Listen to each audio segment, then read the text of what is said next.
So this is the American bumblebee, different species, Bombus pensylvanicus is the scientific name, and she has a different color pattern than the bee I just showed you, the other bumblebee.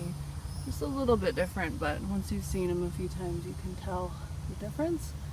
And yeah, this is a really cool bumblebee, one that I always talk about because it's in decline and a species of concern, and 90% or 96% of its range has been reduced geographically, so it's really good to still see them around.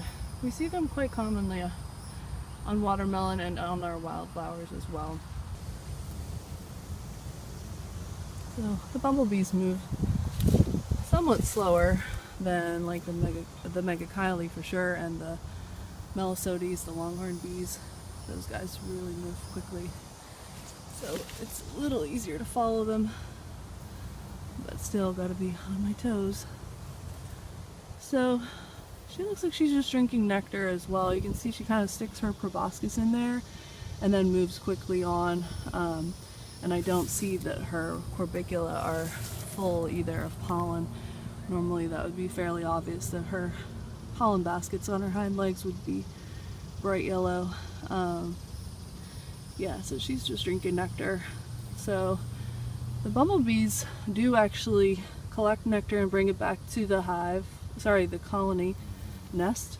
They are cavity dwellers, so they nest in like old rodent holes and underneath like tufts of grass, and a lot of people find them in their barns underneath a hay bale or something. So they actually create these little honey pots and will collect nectar and put it in these honey pots, and that's like reserved for like emergency, days when it might be rainy for days on end or something like that.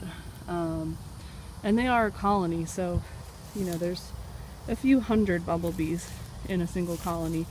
Not like the honeybees where there can be 60,000 honeybees in a colony, but a few hundred. So they do kind of have to make sure there is enough food stored in case of emergency, and they also have a queen like honeybees do, and workers that don't reproduce, usually anyway, and drones.